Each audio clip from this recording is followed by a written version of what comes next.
से हमारे बिहार के बच्चे फटाफट से क्लास में आ जाइए। तो आज का जो टास्क है हमारा वो है 30 मिनट में 30 क्वेश्चंस, देखते हैं कर पाते हैं नहीं। तो ये टेस्ट मेरा नहीं है, ये टेस्ट आप लोगों का है। कहीं ना कहीं ये काइंड ऑफ लाइव टेस्ट भी है आप लोगों का कि कितने जल्दी हम किसी क्वेश्चन को आंसर कर पाते हैं। और ये जो क्वेश्चन का लेवल है थोड़ा सा तगड़ा लेवल है, ये नॉर्मल लेवल नहीं है, प्रॉपर सेंटअप वाला लेवल है। तो क्वेश्चंस हो सकता है कि एक बारी में देखकर ना बने, आपको टाइम देना पड़ेगा।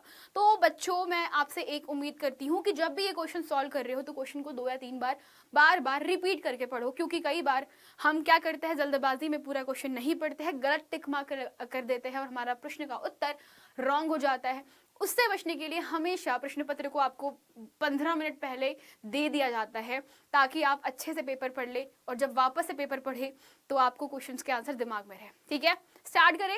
क्वेश्चन नंबर 1 से हम लोग स्टार्ट करते हैं। पहला प्रश्न आपके सामने है, फटाफट से देखिए, जवाब दीजिए। निम्नलिखित पृथकों में से कौन सा सत्य है? निकट दृष्टि वाला व्यक्ति दूर की वस्तुओं को स्पष्ट देख सकता है। दीर्घ दूर दृष्टि वाला जो व्यक्ति है वो पास की वस्तुओं को स्पष्ट देख सकता है। निकट दृष्टि वाला व्यक्ति पास की वस्तुओं को स्पष्ट देख सकता है। दीर्घ दृष्टि वाला व्यक्ति दूर की वस्तुओं को स्पष्ट नहीं देख सकता।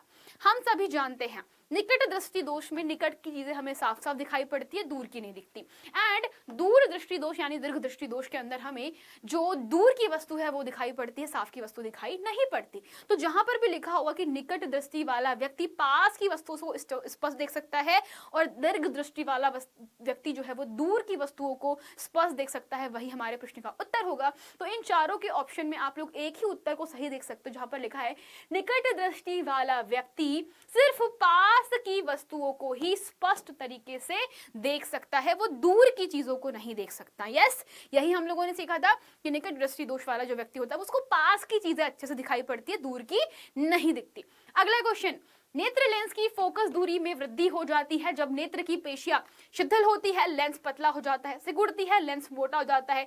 शिथिल होती है, लेंस मोटा हो गया, सिकुड़ती है और लेंस पतला हो जाता है। तो आप सभी बताइए फोकस दूरी में बढ़ोतरी कब होगी? जब लेंस पतला हो जाएगा, क्योंकि मोटे लेंस की फोकस दूरी बेटा f का मान कैसा होता है, कम होता है, जबकि जो पतला लेंस होता है उसकी फोकस दूरी कैसी हो जाती है बेटा, अधिक होती है। हम लोग लिख सकते हैं कि उनकी फोकस दूरी अधिक होती है। तो जहां पर भी दिखे पतला लेंस वहीं पे आपको टिक मार्क करना है।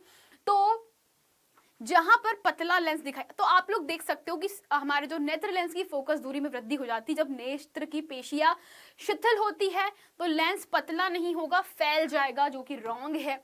सिकुड़ती, मोटा लेंस तो आंसर है ही नहीं, सिकुड़ती है और लेंस पतला हो जाता है, विच इज करेक्ट आंसर। हमारी जो मांसपेशियां हो जाती है वो एक जगह पर सिकुड़ जाती है, जिसके कारण क्या होता है, जो लेंस होता है उसकी मोटाई पतली हो जाती है। आगे बढ़ते हैं। जब प्रकाश नेत्र में प्रवेश करता है तो अधिकांश अपवर्तन कहाँ होता है? क्रिस्टलीय लेंस पर, स्वच्छ मंडल पर, परितारिका पर, पुतली पर। तो आप सभी जानते हैं कि जब प्रकाश हमारे नेत्र में प्रवेश करता है सबसे पहले पड़ता है कॉर्निया, फिर अंदर होती है परितारिका, फिर आपकी पुतली, और इस तरीके से नेत्र का क्या होता है, पूरा का पूरा स्ट्रक्चर होता है। सबसे पहला आपके पास में जो भाग है वो कौन सा है बेटा, कार्निया। तो कार्निया जो है स्वच्छ मंडल, वही आपका पहला भाग है जहां से क्या होता है, प्रकाश का पहले अपवर्तन होता है। सबसे ज्यादा भाग, सबसे ज्यादा पार्ट किसके पास में आता है, कॉर्निया के पास में, फिर आपके पास में परितारिका और फिर आपकी होती है पुतली। तो इस तरीके से आप लोग कह सकते हो कि कॉर्निया इज करेक्ट आंसर। अगला क्वेश्चन है, गहरे समुद्र में जल का रंग नीला दिखाई देने का कारण क्या होता है? तो आप सभी जानते हो कि आसमान का रंग नीला दिखाई पड़ता है क्योंकि नीले रंग के प्रकाश का प्रकीर्णन होता है। जब नीले रंग के प्रकाश का प्रकीर्णन होता है तो वह परावर्तित होकर के जब समुद्र की सतह पर पड़ता है तो जो अधिकांश भाग होता है वो समुद्र का नीले रंग का दिखाई पड़ता है, क्योंकि प्रकाश का प्रकीर्णन हो रहा है। शैवाल की उपस्थिति के कारण नहीं होता, समुद्र द्वारा प्रकाश का अवशोषण नहीं होता, प्रकाश का प्रकीर्णन हो रहा है। तो हम लोग बोल सकते हैं कि प्रकाश का बच्चा दो चीजें होती है कि जब अर्थ की सरफेस पर आसमान नीला होता है, वो नीला प्रकाश आपके समुद्र पर पड़ता है, तो वहां पर जो प्रकाश होता है नीले रंग का, उसका परावर्तन होता है। बेसिकली समुद्र क्या करता है, समुद्र नीले रंग के प्रकाश को परावर्तित करता है जो कि आसमान में प्रकीर्णित हुआ था। आगे बढ़ते हैं। सूर्योदय और सूर्यास्त के समय सूर्य के रक्ताभ प्रतीत होने में निम्नलिखित में से किसका महत्वपूर्ण योगदान है? प्रकाश का विक्षेपण, प्रकीर्णन, पूर्ण आंतरिक परावर्तन, पृथ्वी से प्रकाश का परावर्तन। तो बेसिकली हम सभी जानते हैं कि जब भी सूर्योदय और सूर्यास्त होता है तो वहां पर लाल रंग जो होता है वह सबसे कम विचलित होता है। सबसे कम क्या होगा इसका? सबसे कम प्रकीर्णन होता है, जिसके कारण, सबसे कम प्रकीर्णन के कारण हम क्या कहते हैं कि यार जो लाल रंग है, चूंकि उसका प्रकीर्णन बहुत ज्यादा कम होता है, और कम प्रकीर्णन क्या करता है बच्चा कि हमको आखिरी में जो सबसे दूरी पर जब सूर्य होता है तो हमें सिर्फ और सिर्फ लाल रंग दिखाई पड़ता है, बाकी रंग जो है वो प्रकीर्णित हो जाते हैं। ठीक है, अतः हम लोग बोलेंगे प्रकाश का प्रकीर्णन। आगे बढ़ते हैं। ऊंचे भवनों के शीर्ष पर लगे खतरे के संकेत लाल रंग के होते हैं। इन्हें दूरी से देख सकते हैं क्योंकि अन्य वर्णों की अपेक्षा लाल वर्ण का प्रकाश, बेटा लाल वर्ण जो है वो कैसा होता है? सबसे कम प्रकीर्णन होता है। तो हम कह सकते हैं कि धुएं और कोहरे के द्वारा सर्वाधिक प्रकीर्णित होता है। अगर प्रकीर्णित होता तो नहीं दिखाई पड़ता। धुएं और कोहरे के द्वारा न्यूनतम प्रकीर्णित होता है। धुएं और, हम लोग इसको भी रॉन्ग बोलेंगे, इसको भी रॉन्ग बोलेंगे, ये हमारे पास में करेक्ट आंसर होगा, क्योंकि एनर्जी होती है जो कि बच्चा आपके तरंगदैर्ध्य और हम कह सकते हैं कि तरंगदैर्ध्य के व्युत्क्रमानुपाती और आपके आवृत्ति के अनुक्रमानुपाती होती है। तो जो जिसकी आवृत्ति ज्यादा होती है वो जनरली हम बोलते हैं बहुत तेजी से फैल जाता है, और जिसकी तरंगदैर्ध्य ज्यादा होती है वो बहुत कम फैलता है। तो लाल रंग की तरंगदैर्ध्य ज्यादा होती है, तो धुएं और कोहरे में वो दूर तक के आप देख सकते हो लाल रंग को, लेकिन अगर आप कोई अदर कलर की बात करते हो तो वो बहुत दूर तक नहीं जा पाता। ठीक है, तो हम लोग लिख सकते हैं कि यहाँ पर प्रकीर्णन किसमें हो रहा है बेटा? धुएं और कोहरे के द्वारा न्यूनतम प्रकीर्णन होता है। ठीक है, आगे बढ़ लेते हैं। वायु में श्वेत प्रकाश के विभिन्न वर्णों के प्रकाश के फैलने के संबंध में निम्नलिखित में से कौन सा कथन सही है? तो बेटा वायु में श्वेत प्रकाश के विभिन्न वर्णों के प्रकाश के फैलने के संबंध में लाल प्रकाश सर्वाधिक गति से गमन करता है। हरे प्रकाश की तुलना में नीला प्रकाश तीव्र गति से गमन करता है। श्वेत प्रकाश के सभी वर्ण समान चाल से गमन करते हैं। पीला प्रकाश लाल और बैगनी प्रकाश की माध्य चाल से गमन करता है। आप सबको एक बहुत ही लॉजिकल चीज बताती हूँ बेटा, जब भी बात करते हैं हम वेलोसिटी की, वेग की, तो हम सभी जानते हैं प्रकाश की जो स्पीड है वो कितनी होती है? 3 गुना 10 की घात 8 मीटर पर सेकंड, यही होती है। तो जब मैं बोल रही हूँ कि सफेद प्रकाश की स्पीड इतनी है, तो भाई बाकी जो प्रकाश है उनकी भी तो स्पीड सेम ही होगी। प्रकाश तो प्रकाश है, चाहे वो किसी भी कलर का हो, चाहे वो लाल हो, हरा हो, पीला हो, नीला हो, क्या ही फर्क पड़ता है? प्रकाश तो प्रकाश है। तो हम कहते हैं कि प्रकाश चाहे कोई भी हो उसकी चाल कैसी होगी? समान होगी। तो हम कहेंगे कि श्वेत वर्ण के सभी प्रकाश जो है वो समान चाल से गमन करते हैं। ठीक है, इसमें कोई भी ऊपर नीचे आप लोग गड़बड़ मत करना, क्योंकि बहुत लॉजिकल चीज है यार, बहुत लॉजिकल चीज है ये। ठीक है, आगे बढ़ते हैं अगले प्रश्न के ऊपर।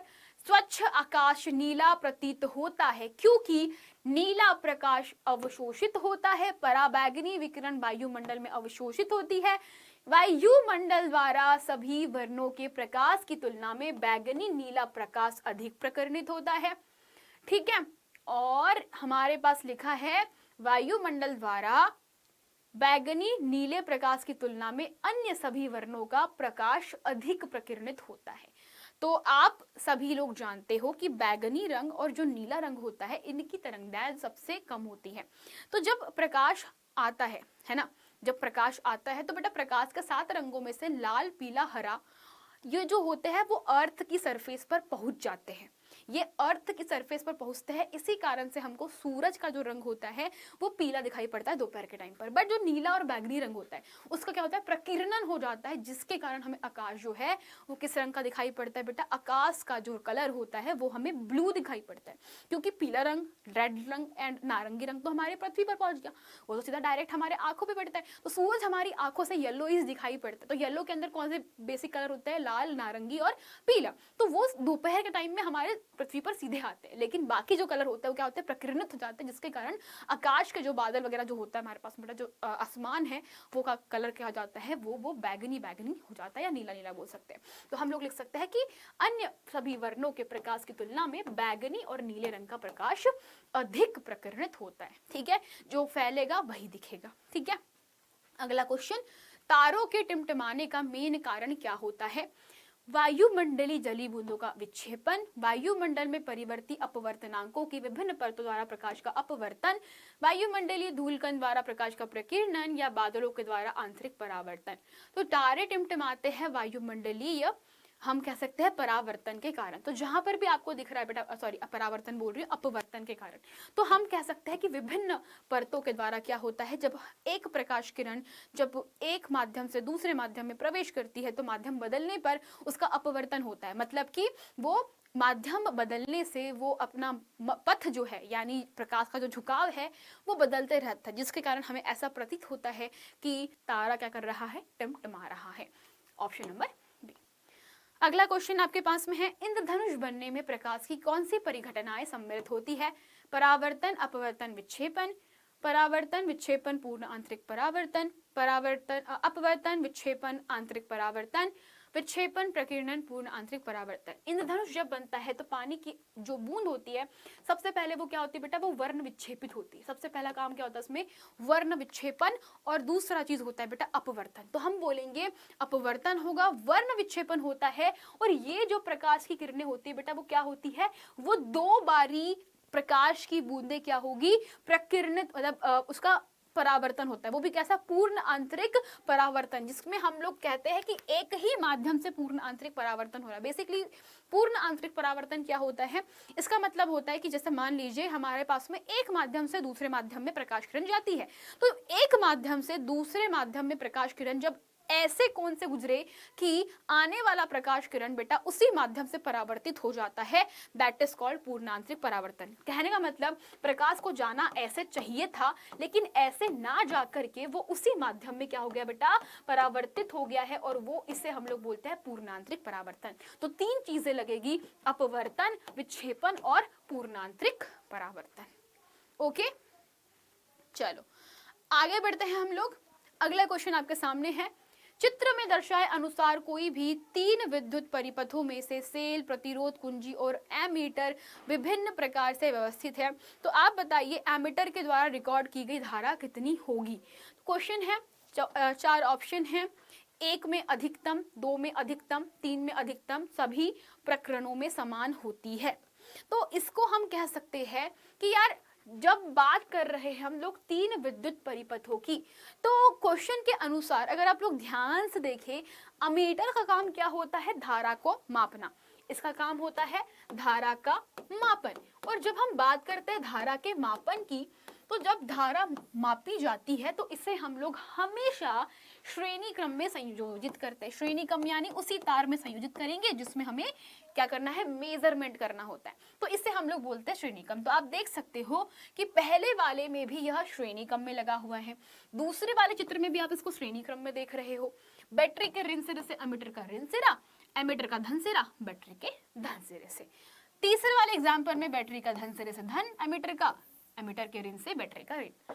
अब हुआ क्या कि तीनों में ही यह कैसा जुड़ा हुआ है, श्रेणी क्रम में जुड़ा हुआ है। क्या किसी भी परिपथ में यह पैरेलल यानी कि समांतर में जुड़ा है? क्या समांतर क्या होता है बेटा, समांतर मतलब कि जैसे मान लो ये एमीटर है, तो ये क्या परिपथ में ऐसा कहीं जुड़ा हुआ है क्या? नहीं, ऐसे नहीं जुड़ा हुआ है, वो हमेशा ऐसे जुड़ता है। तो ये वाली जो पोजीशन होती है ना, जैसे मान लो ये वाली पोजीशन को हम लोग बोलते हैं बच्चा श्रेणी क्रम, इसे हम लोग बोलते हैं श्रेणी। समांतर क्या होता है, समांतर ऐसा होता है, अगर मान लो कि ये यहाँ पर आप लोग ऐसे कर देते ना, तो इसको हम लोग बोलते हैं समांतर, जो कि एमीटर नहीं लगता, एमीटर कभी भी समांतर क्रम में नहीं लगता। तो अगर आप लोगों के पास में परिपथ सेम है और हमारे पास में 3 अलग अलग चित्र दिए गए हैं, तो बेटा एमीटर हमेशा अगर समांतर क्रम में आप कहीं पर भी जोड़ रहे हो, सॉरी आप श्रेणी क्रम में किसी भी परिपथ में जोड़ते हो ना, तो वो हमेशा एक जैसी धारा मापन करेगा। तो भाई हम लोग क्या बोलेंगे कि सभी प्रकरणों में समान धारा होगी। अगले क्वेश्चन की तरफ बढ़ते हैं। निम्नलिखित में से कौन किसी बिंदु स्रोत से उस पर आपतित प्रकाश समांतर प्रकाश पुंज बना सकता है? तो बेटा आप लोग देख सकते हैं कि बिंदु स्रोत से उस पर आपतित प्रकाश का समांतर प्रकाश पुंज बनाने वाला अवतल दर्पण उत्तल लेंस, उत्तल दर्पण अवतल लेंस, एक दूसरे से 90 पर रखे दो समतल दर्पण, अवतल दर्पण और अवतल लेंस दोनों ही। अब समझने की कोशिश करना, बिंदु स्रोत को हमें समांतर प्रकाश किरणों में बदलना है। तो मान लीजिए मेरे पास में कोई बिंदु स्रोत है, तो पहली चीज हम जान रहे हैं एक दर्पण, नाम है इसका अवतल दर्पण। तो अवतल दर्पण को अगर आप फोकस पर रखते हो तो आने वाली प्रकाश किरणें जो होती है वो कैसे जाती है बेटा? मुख्य अक्ष के समांतर हो जाती है। ये क्या हो गई आपके पास में? मुख्य अक्ष के समांतर हो गई। तो आपको क्या करना है? अवतल दर्पण का प्रयोग करना पड़ेगा। दूसरा, आपके पास में होता है उत्तल लेंस। उत्तल लेंस के अगर फोकस पे आप कोई वस्तु रखते हो, प्रकाश पुंज रखते हो, तो ये आने वाली प्रकाश को क्या कर देता है? पैरेलल कर देता है। तो अतः हम कहेंगे अवतल दर्पण और उत्तल लेंस। ओके, नेक्स्ट क्वेश्चन आपके सामने है। 10 मिलीमीटर लंबी कोई सुई किसी अवतल दर्पण के सामने खड़ी रखी गई है। इस सुई का 5 मिलीमीटर लंबा प्रतिबिंब दर्पण के सामने 30 सेंटीमीटर की दूरी पर बनता है। तो फोकस दूरी हमसे पूछी गई है। अब क्या होता है बच्चा, पहली चीज ये कि बच्चे लोग इस पे फॉर्मूला लगा के क्वेश्चन सॉल्व करते हैं। मैं बता रही हूँ बेटा, बिना फॉर्मूले के भी आप ये क्वेश्चन कर सकते हो। कैसे? चलो हम बात करते हैं। हमसे पूछिए दर्पण की फोकस दूरी। सबसे पहले हम लोग ऑप्शन देखेंगे। सबसे पहला काम क्या हमारे पास में? ऑप्शन को देखना। सभी बच्चे लोग ऑप्शन देखो। ऑप्शन में 30, 40, 20 और 60 सेंटीमीटर है। अब हमसे बोल रहा है कि अवतल दर्पण के सामने खड़ी सुई का 5 मिलीमीटर लंबा प्रतिबिंब दर्पण के सामने 30 सेंटीमीटर की दूरी पर बन रहा है। तो यहां से एक चीज आपको करनी है, m का वैल्यू फाइंड आउट करो। m क्या है हमारे पास में? m हमें दी गई है 10 सेंटीमीटर, जो कि बेटा वस्तु की हाइट है। 10 क्या है हमारे पास में? वस्तु की हाइट है। तो हम क्या लिख सकते हैं बेटा? h डैश के बटे में h लिख सकते हैं। तो h डैश क्या है?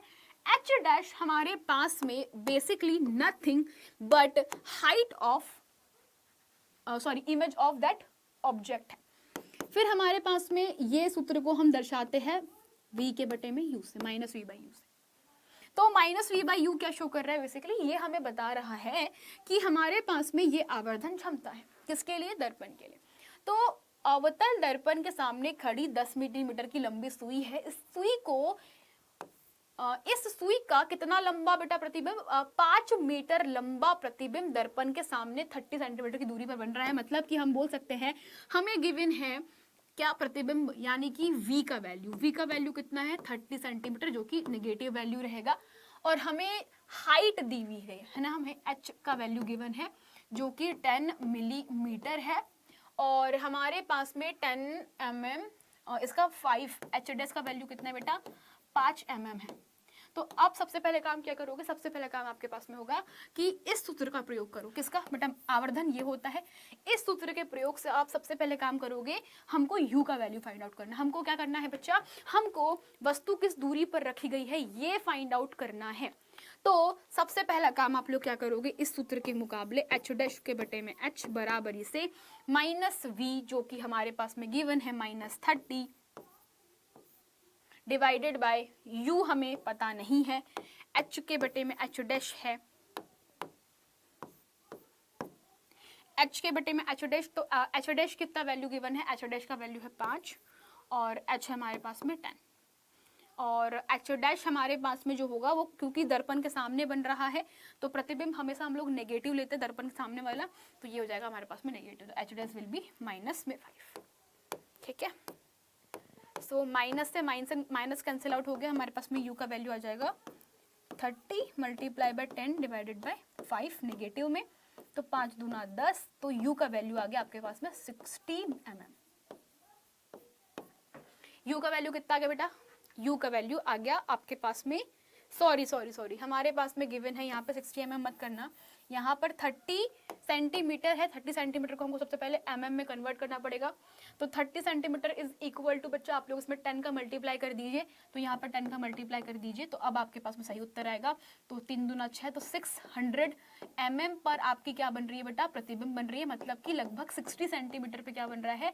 60 सेंटीमीटर पर आपका प्रतिबिंब बन रहा है। ठीक है, चलो, तो हमको क्या मिल गया, हमको मिल गया u एंड v का वैल्यू। तो v इज इक्वल्स टू, ये माइनस में वैल्यू आएगा आपके पास में, माइनस में वैल्यू आएगा आपके पास में, तो v का वैल्यू माइनस में कितना आ गया आपके पास में 30 mm, मतलब 30 सेंटीमीटर, एंड u का वैल्यू है माइनस का 60 सेंटीमीटर। तो अब f का वैल्यू कितना हो जाएगा, 1/f is equals to 1/v plus 1/u। ये आपका फॉर्मूला फॉर मिरर। हल कर लीजिए, 1/में v कितना है, 1/में -30 और माइनस में कितना हो जाएगा, 1/में 60। सॉल्व कर लीजिए इसको। तो 1/f इज इक्वल्स टू, लघुत्तम ले लीजिए 60 आ जाएगा, एंड 3 से 60 कितने बार कटता है, माइनस कॉमन ले लीजिए यहाँ से, 3 से 30 से 60 2 टाइम्स कटेगा, तो यहाँ पर आप लोग लिखोगे 2 प्लस 60 से 61, तो ये आ गया आपके पास में 30 डिवाइडेड बाय 3 कर दूं क्या मैं इसको, सो f will be directly minus 30 divided by 60 divided by 3, 60 divided by 3 cancel out कर दीजिए, 3 दूना 6, 20 सेंटीमीटर। f का वैल्यू कितना आ गया, f is equals to -20 centimetre. ठीक है, तो कितने बच्चों का आ गया, -20 सेंटीमीटर, सब लोग देख लीजिए। तो मेरे ख्याल से सबका आ चुका होगा, तो -20 सेंटीमीटर इज करेक्ट आंसर। ठीक है, चलो, तो ये चीज़ मतलब आगे समझ में। तो आप लोग ऐसे फॉर्मूले लगा के सॉल्व कर सकते हो। इसके अलावा एक और तरीका है जो मैंने आपको कहा था कि बिना फॉर्मूला लगाए भी आप इस क्वेश्चन को सॉल्व कर सकते हो। तो इसको करना क्या है, आप देखिए कि आपके पास में कंडीशंस आपको याद होनी चाहिए। आपको ना कंडीशन याद होनी चाहिए कि कब इमेज कहाँ बनता है, मतलब प्रतिबिंब का निर्माण किस जगह पर कैसा होता है। तो आप सभी जानते हो कि अनंत पे रखी वस्तु का जो प्रतिबिंब है वो फोकस पे बनेगा अवतल दर्पण के लिए। अगर आप अनंत और आपके सी यानी कि वक्रता त्रिज्या के बीच में क्या रखते हो, वस्तु रखते हो, तो आपका जो प्रतिबिंब है वो कहाँ बनता है, वो बनता है आपके फोकस और सी के बीच में और वस्तु से छोटा बनता है। यस और नो? तो यहीं पे आपके दिमाग में ना एक लॉजिक आएगा कि हमारी वस्तु का प्रतिबिंब कहाँ बनता है, सी और एफ के बीच में। अगर आप लोग ध्यान से नोटिस करो बच्चा, तो इस पूरे के पूरे सिचुएशन में आप देख सकते हो फोकस दूरी आई है 20 सेंटीमीटर। ठीक है, 20 सेंटीमीटर इन फ्रंट, मतलब कि -20 सेंटीमीटर। ठीक है, तो -20 सेंटीमीटर इज शोइंग कि हमारे पास में ये फोकस दूरी है। प्रतिबिंब कहाँ बन रहा है, आप लोग देखिए, ये बन रहा है बच्चा आपके पास में 30 सेंटीमीटर की दूरी पर बन रहा है। दैट मीन्स अगर मैं अपना दिमाग यूज करूं, मेरे ख्याल से बहुत सारे बच्चों के लिए कंफ्यूजिंग होगा ये, तो आप लोग वो सिचुएशन याद करो जहां पर हम क्या करते हैं, वस्तु को कहाँ रखते हैं बेटा, अवतल दर्पण के सामने हम लोग वस्तु को कहाँ, किस पोजीशन पे रखते हैं बेटा, हम लोग ये मान लीजिए सी है, ये एफ है, ये एफ है, ये सी है। अगर हम वस्तु को यहाँ कहीं रखते हैं तो उसका प्रतिबिंब हमें यहाँ पर मिलता है और छोटा मिलता है। क्वेश्चन के हिसाब से आप दो चीजें नोटिस करना, सुई का 5 मिलीमीटर का लंबा प्रतिबिंब दर्पण के सामने, जो कि छोटा प्रतिबिंब है। वस्तु की हाइट बेटा 10 है, वस्तु का प्रतिबिंब 5 सेंटीमीटर जो कि छोटा है, तो ऑफ कोर्स हमारे पास ये वाली पोजीशन की बात कर रहे हैं।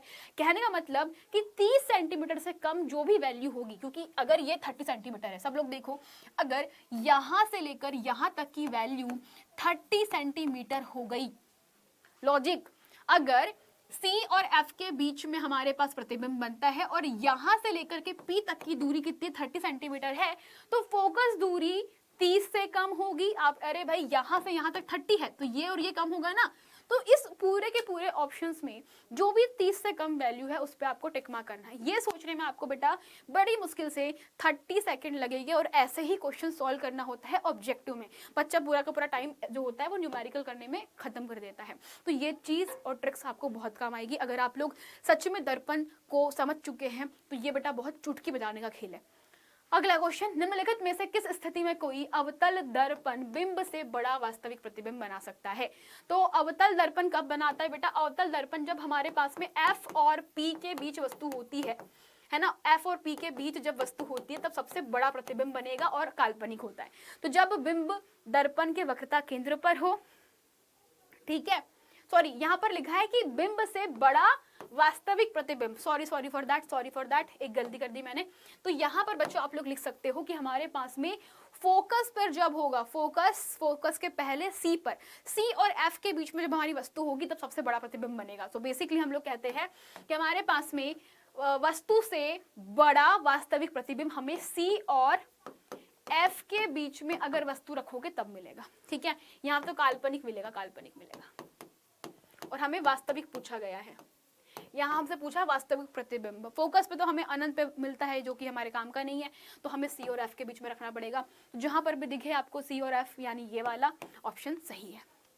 अगला क्वेश्चन, इस चित्र में दर्शाए अनुसार कोई प्रकाश पुंज बॉक्स फलक ए से छिद्रों से आपतित फलक बी से छिद्रों से बाहर निकलता, मतलब ये वाला सिचुएशन है, प्रकाश यहाँ से जा रहा है लेकिन प्रकाश ऐसा निकल जा रहा है, तो निम्नलिखित में से भीतर कौन सा लेंस लगा होगा जो उसको फैला दे रहा है। तो ऑफ कोर्स हमको पता है कि अगर आने वाली प्रकाश किरणों को वो फैला दे रहा है तो ये कौन सा लेंस होगा, अवतल लेंस होगा, ठीक है। अगला क्वेश्चन, निम्नलिखित में से कौन सा प्रकथन सत्य है। 0.25 फोकस दूरी के उत्तल लेंस की क्षमता 4 डायोप्टर होती है। अब आपको करना क्या है, सबसे पहली चीज power is equal to 1/f होता, सबको पता है ये बात, वो भी मीटर में, ठीक है। Just one thing you should remember, इसकी फोकस दूरी फॉर अवतल लेंस हमेशा कैसी होती है बेटा, ऋणात्मक होती है। एंड फोकस दूरी फॉर योर दर्पण, कौन सा, उत्तल लेंस, फोकस दूरी फॉर उत्तल लेंस इज पॉजिटिव। उत्तल लेंस की फोकस दूरी कैसी होती है, पॉजिटिव होती है, बस इतना याद रख लो, बाकी सब कुछ सही आपका क्वेश्चन का आंसर हो जाएगा। तो ये होती है छोटी छोटी ट्रिक्स जो आपको पता होनी चाहिए। तो 0.25 फोकस दूरी के उत्तल लेंस की क्षमता 4 डायोप्टर होती है। तो उत्तल लेंस पॉजिटिव है, तो पहला वाला सही लग रहा है हमको। दूसरा क्या लिखा है, 0.25 फोकस दूरी के उत्तल लेंस की क्षमता माइनस नहीं हो पाएगी क्योंकि ये फोकस दूरी नेगेटिव हो जाएगी, ठीक है। तो ऑब्वियसली बात है, फोकस दूरी नेगेटिव तो पी का वैल्यू नेगेटिव, फोकस दूरी पॉजिटिव तो पी का वैल्यू पॉजिटिव, तो ये भी रॉन्ग है, ठीक है, क्योंकि अवतल लेंस 4 नहीं हो सकता। आगे बढ़ते, अगला क्वेश्चन है, वाहनों में पीछे के दृश्य को देखने के लिए लगे दर्पण द्वारा आवर्धन कैसा होता है, बड़ा होता है, छोटा होता है। तो बेटा ये हमेशा छोटा, मतलब मान लो कि पीछे बहुत बड़े बड़े वाहन होते हैं, तो बड़े बड़े वाहनों के छोटे छोटे जब प्रतिबिंब बनते हैं तो उनका आवर्धन हमेशा कम होता है, यानी कि प्रतिबिंब अगर छोटा बनता है तो आवर्धन हमेशा कम रहेगा। तो 1 से कम होगा क्या, यस 1 से कम होगा, ठीक है। चलिए अब बात करते हैं, किसी अवतल दर्पण पर आपतित सूर्य की किरणें दर्पण के सामने 15 सेंटीमीटर दूरी पर अभिसरित होती है। इस दर्पण के सामने किसी बिंब को कहाँ रखे कि इसका साइज समान साइज का प्रतिबिंब बने। तो भाई किसी अवतल दर्पण की बात करें, बेटा अवतल दर्पण आपको पता है ये वाला। अवतल दर्पण में एक पोजीशन ऐसी होती है सी, जिस पर रखी वस्तु का प्रतिबिंब एज इट इज बनता है और उसी जगह पे बनता है। तो मान लीजिए कि 10 सेंटीमीटर की वस्तु आपने सी पर रखी है, तो 10 सेंटीमीटर का जो प्रतिबिंब है वही आपको सी पर मिलेगा, यानी इक्वल साइज का। तो अगर आपके पास में सूर्य की किरणें दर्पण के सामने 15 सेंटीमीटर की दूरी पर अभिसरित, मतलब कि इकट्ठा होती है, यानी 15 सेंटीमीटर इसकी फोकस दूरी हमको पता चल गई। हमें क्या मिल गया बेटा, इसका 15 सेंटीमीटर फोकस मिल गया। तो 15 सेंटीमीटर हमें फोकस दूरी पता चल गई। तो अगर फोकस पता है तो त्रिज्या क्या होती है, 2r के इक्वल होती है, अतः हम लोग क्या बोलेंगे 30 सेंटीमीटर की दूरी पर। तो 2r क्या, 15 का दुगुना, तो 15 गुना 2, 15 मल्टीप्लाई बाय 2 कितना आ गया, 30 सेंटीमीटर, ठीक है। अगला क्वेश्चन, निम्नलिखित में से किसके द्वारा निश्चित रूप से किसी दूरस्थ ऊंचे भवन की पूरी लंबाई का प्रतिबिंब देख सकते हैं। अवतल, उत्तल, केवल समतल, उपरोक्त सभी। तो बेटा सिर्फ और सिर्फ उत्तल दर्पण, बड़े बड़े जो इमेजेस होते हैं उनका भी छोटा छोटा प्रतिबिंब आप कहाँ देख सकते हो, उत्तल दर्पण में देख सकते हो। अगला क्वेश्चन, टॉर्च, सर्चलाइट, वाहन की हेडलाइट में बल्ब कहाँ लगा होता है। तो यह हमेशा ध्रुव और फोकस के पास में लगा होता है, क्योंकि फोकस पे बेसिकली जो भी सर्च लाइट और टॉर्च होते हैं बेटा, उनका एक फिनोमेना होता है कि आने वाली प्रकाश किरणों को क्या करना चाहिए, वो जो प्रकाश किरणें होती है इसको इस तरीके से इकट्ठा करना होता है। वो क्या करना पड़ता है, इकट्ठा करना होता है। तो जब सर्च लाइट को हमको चाहिए होती समांतर किरणें, तो समांतर किरणों के लिए हम लोग क्या करते हैं, यूज करते हैं बेटा यहाँ पर अवतल दर्पण। तो अवतल दर्पण का प्रयोग करते हैं, अतः हमको फोकस पे रखना पड़ता है, जिससे क्या होता है, आने वाली प्रकाश किरणें समांतर हो जाती है। तो टॉर्च लाइट को अगर आप फोकस पे रखोगे तो वहां से जो भी प्रकाश किरणें निकलेगी वो समांतर हो जाएगी, क्योंकि अवतल दर्पण अंदर लगा होता है। तो परावर्तक और ध्रुव के बीच में हमें रखना पड़ता है, तो हम लोग बोल सकते हैं फोकस के अत्यधिक निकट। अगला क्वेश्चन है, परावर्तन के नियम लागू होते हैं समतल दर्पण पर, अवतल पर, उत्तल पर, सभी दर्पणों पर। बेटा सभी पर, चाहे वो दर्पण हो कैसा भी हो, कैसे भी आकृति का हो, कैसे भी साइज का हो, हमेशा क्या होगा, सभी प्रकार के दर्पणों पे लगेगा। अगला क्वेश्चन, वायु के कांच के आयताकार स्लैब पर आपतित किसी प्रकाश किरण का गमन पथ से 4 विद्यार्थियों ने चित्र बनाया है, तो कौन सा वाला सही है? आपके पास में चित्र दिया है तो कौन सा सही है बताइए मुझे। तो ये बच्चा आपके पास में क्या है? ग्लास है, मतलब कांच है। तो ये कांच का स्लैब है, ये भी कांच का स्लैब है। 4 विद्यार्थी है A B C D, इन्होंने चित्र बनाया है, तो कौन सा सही है बेटा? तो आपको पता है कांच जो होता है वो कैसा है? सघन माध्यम है। और ये क्या होता है बेटा? वायु, जो कि एक विरल माध्यम है। तो वायु से जब आपके पास में कांच में प्रकाश किरणें पहुंचेगी तो यह अभिलंब की ओर झुक जाती है और यह अभिलंब से दूर हट जाएगी जब वो सघन से वायु यानी कि फिर से विरल माध्यम में जाता है। तो अतः ऑप्शन नंबर बी करेक्ट है। ये भी रॉन्ग है, ये भी रॉन्ग है, ये भी रॉन्ग है। तो हमारे पास में ऑप्शन नंबर बी सही है।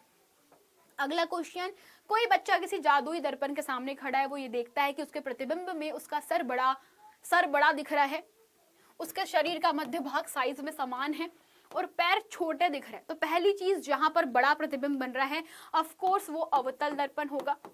फिर जहां पर सेम समान है वहां पर कौन सा समतल दर्पण होगा? समतल दर्पण होगा। और जहां पर पैर छोटे दिख रहे हैं वहां पर कौन सा दर्पण होगा? उत्तल होगा। तो जहां पर भी दिख जाए अवतल, समतल, उत्तल, वो आपका सही उत्तर है, ऑप्शन नंबर सी। अगले क्वेश्चन पढ़ते हैं, निम्नलिखित में से कौन वोल्टता को निरूपित करता है? तो बेटा यहाँ पर लिखा किया गया कार्य बटे विद्युत धारा गुना समय। तो वोल्टता होता है W बटे Q, सूत्र होता है किया गया कार्य बटे आवेश। तो आप इसको इस सूत्र से दर्शाते हो। तो चूंकि Q को आप लिख सकते हो, चूंकि हमारे पास में यहाँ पर जो आप जो भी फॉर्मूला देख रहे हो उसमें विद्युत धारा का जिक्र किया गया है, तो हम लोग क्या कर सकते हैं? इसको विद्युत धारा के रूप में लिखने के लिए हम जानते हैं कि I बराबर इसे Q बटे में T होता है। तो Q बराबर इसे क्या हो जाएगा? I इंटू में T। तो जहां पर भी आपको क्या दिख जाए W के बटे में Q की जगह वैल्यू पुट कर दीजिए I इंटू में T, वही क्या होगा? सही उत्तर होगा। तो जहां पर भी आपको किया गया कार्य बटे विद्युत धारा गुना समय दिख रहा है वो आपका सही उत्तर होगा। इसे बोलते हैं फॉर्मूले से फॉर्मूला बनाना। तो ऐसे आप बहुत सारे फॉर्मूले से फॉर्मूला बना सकते हो। अगला क्वेश्चन, किसी बल्ब के फिलामेंट में 1 एम्पियर की धारा ली जा रही है, फिलामेंट के अनुप्रस्थ काट से 16 सेकंड में प्रवाहित इलेक्ट्रॉनों की संख्या क्या होगी? आपको निकालना है। तो आप सभी जानते हो करंट क्या होता है? करंट मतलब कि Q बटे में T होता है। तो हमसे पूछा है कि अनुप्रस्थ काट में अगर 16 सेकंड में धारा प्रवाहित हो रही तो इलेक्ट्रॉनों की संख्या क्या होगी? तो यहाँ पर धारा का वैल्यू 1 पुट कर दीजिए। चूंकि हम जानते हैं कि इलेक्ट्रॉनों की संख्या दी जाएगी आपके पास में n इंटू में E से, क्वांटाइजेशन सिद्धांत से, क्वांटीकरण से। तो यहाँ पर एक बराबर से क्या लिखोगे? n इंटू में E बटे में T। तो यहाँ पे E का वैल्यू कितना होता है? 1.6। तो n बराबर से क्या हो जाएगा? 1 गुना में 16 के बटे में 1.6 into 10 to the power minus 19। इसको हल करने पर आपके पास बेटा यहाँ से ये कट जाएगा 10 टाइम्स, तो आपके पास आ जाएगा 10 to the power 20 electrons. Solve कीजिए और देखिए क्या सबका सेम आया है। तो कितना हो गया? 10 की घात 20। अगला क्वेश्चन, निम्नलिखित में से किसके द्वारा अनंत पर स्थित किसी बिंब का प्रतिबिंब अत्यधिक छोटा बनेगा? तो बेटा अनंत पर स्थित किसी भी जो वस्तु है उसका सबसे छोटा प्रतिबिंब जो होगा वो किसके द्वारा बनता है? अवतल दर्पण के से बनता है, जो कि बिल्कुल बिंदु आकार का होगा। यहाँ पे आपके पास में 4 प्रिज्म गिवन है। बोल रहा है कि श्वेत प्रकाश का कोई पतला प्रकाश पुंज दर्शाए अनुसार किसी प्रिज्म पर आपतित है।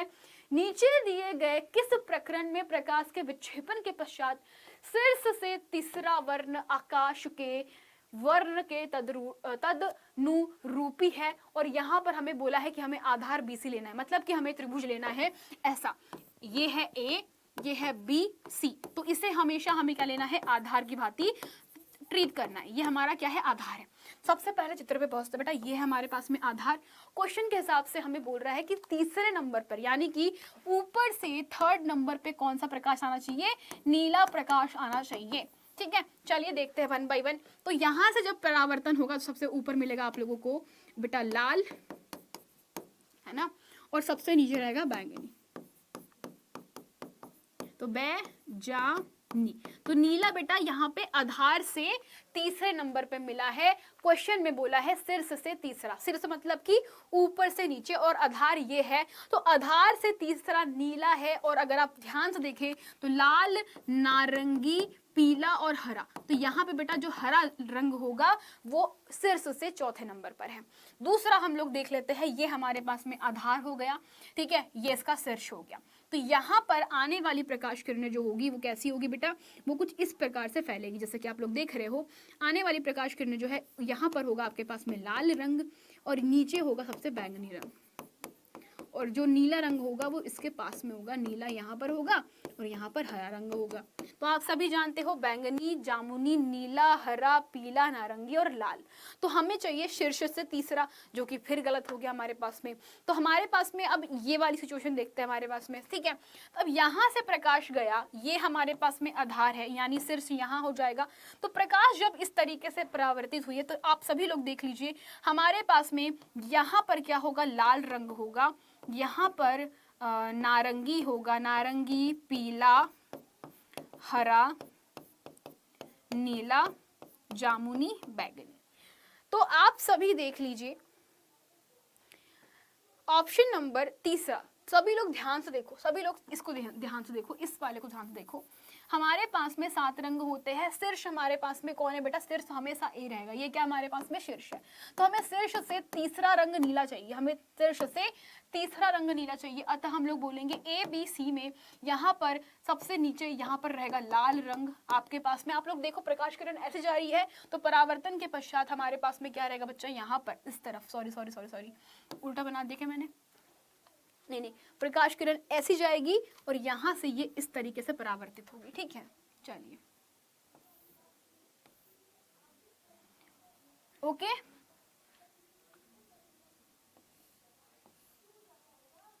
लाल, बैंगनी, सॉरी यहां पर हमारे पास में ये मैंने उल्टा बोल दिया, यहां पर प्रकाश किरण ऐसे जाएगी ना, तो यहां पर आएगा बैंगनी और यहाँ पर आएगा आपके पास में लाल। तो हमारे पास में 4 ऑब्जर्वेशन है, 4 अलग अलग प्रिज्म के। पहले प्रिज्म में हमें आधार से तीसरे नंबर पर मिल रहा है, दूसरे प्रिज्म में भी हमें आधार से आधार से चौथे नंबर पर नीला मिल रहा है, और सॉरी शीर्ष से चौथे नंबर पर नीला मिल रहा है। हमें शीर्ष से तीसरे नंबर पर चाहिए, तो यहाँ पर भी आप देखिए, यहाँ तो हमारा शीर्ष यहाँ है, परावर्तन उस तरफ हो रहा है, तो जो कि रॉन्ग है। इस वाले चित्र में देखिए, हम लोगों ने आधार से सफेद रंग को डाला है, और हमारे पास में शीर्ष कौन सा है बेटा, ए है, तो ए से तीसरे नंबर पर हमें क्या मिल जाएगा, यहाँ पर नीला रंग मिल जाएगा। तो हमारे पास ऑप्शन नंबर चौथा सही है, तो 4th number is correct answer. अगला क्वेश्चन, अधिकतम विभव प्राप्त करने के लिए सेलों का श्रेणी क्रम संयोजन को उचित संयोजन कौन सा है। सेल हमेशा बेटा इस तरीके से जुड़ता है, जहां पर भी आपको इस तरीके से दिख जाए समझ जाना वो सही है, अदरवाइज सारा गलत है। यहाँ पर हमें सबसे अधिकतम क्या मिलता है, विभव मिलता है। तो आप लोग देखो यहाँ पर 2 सीधे हैं, 2 उल्टे हैं, जो कि रॉन्ग है। यहाँ पर देखो सीधा उल्टा जो कि रॉन्ग है। यहाँ पर सीधा फिर उल्टा, सीधा उल्टा, उल्टा सीधा, तो ये भी रॉन्ग है बच्चा। ये वाला सीधा सीधा सीधा सीधा सीधा सीधा सीधा सीधा, माइनस पॉजिटिव पॉजिटिव नेगेटिव हमेशा ऐसे जुड़े हैं ना, positive negative positive negative positive negative positive negative. जब भी कोई पॉजिटिव नेगेटिव के साथ में जुड़ता है तो यहाँ पर हमेशा क्या बनता है, सीरीज यानी कि श्रेणी क्रम संयोजन होता है, और यहाँ पर अधिकतम विभव आपको मिलेगा। तो ऑप्शन नंबर ए हमारा करेक्ट है, ठीक है, option number A is correct. अगले क्वेश्चन है, चित्र में किसी प्रकाश को ए माध्यम से बी माध्यम में गमन करते दर्शाया गया है। तो माध्यम ए के सापेक्ष हमारे पास माध्यम बी का अपवर्तनांक हमें ज्ञात करना है। तो ये हमारे पास में माध्यम ए है, ये हमारे पास में माध्यम बी है। अब होता क्या है कि आप लोग देखो यहाँ पे ना हमें एक बहुत ही तगड़ी चीज दी है कि माध्यम ए से जब हम माध्यम बी में जा रहे हैं, आप लोग देखो माध्यम ए से हमारा अभिलंब से 60 अंश का कोण बना है। माध्यम बी में जो हमारी जो किरण है वो कैसी हो गई, झुक गई है। आप लोग देखो ये आई का वैल्यू है, ये आर का वैल्यू है, और हमसे बोल रहा है कि हमें माध्यम ए के सापेक्ष बी का क्या करना है, हमें अपवर्तनांक निकालना है। तो चलिए हम लोग अपवर्तनांक निकालते हैं। तो जो कि होता है बेटा आपके पास में n बराबरी से साइन आई के बटे में साइन आर। आर का वैल्यू कितना है हमारे पास में, आर का वैल्यू हमारे पास में angle R 45 degree and I कितना है हमारे पास में 60 डिग्री। तो चलो फटाफट बताइए मुझे, साइन आर कितना है 45 डिग्री एंड साइन 60 कितना आपके पास में साइन 60 डिग्री। चलिए अब इसका वैल्यू फटाफट बताइए, जो भी वैल्यू आएगा आपका आंसर निकल जाएगा। तो यहाँ पर जब आप हल करोगे तो साइन 45 1/√2 होता है क्या, है ना? फटाफट बताओ।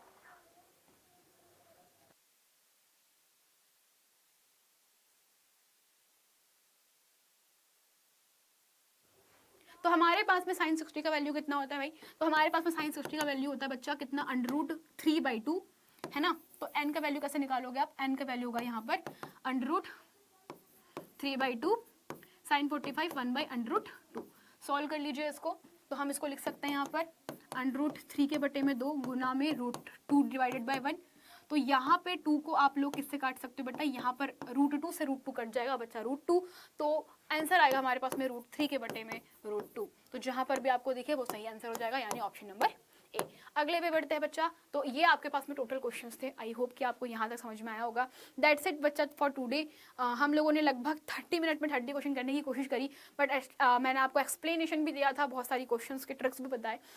जो प्रॉब्लम आता है आप लोग फेस करोगे दैट इज़ कि न्यूमेरिकल में आप लोग अक्सर दिमाग नहीं लगा पाते हो। मुझे पता है कुछ क्वेश्चन आपको ऐसा लगेगा कि यार मैम क्या हो गया, थोड़ा धीरे बताइए, स्लो बताइए, बट टास्क था, मैंने कहा था क्वेश्चन आज के थोड़े से लेवल वाले हैं, सो प्लीज़ करिएगा ज़रूर। That's it for today guys, मिलते हैं नेक्स्ट क्लास में। Bye bye, Tata.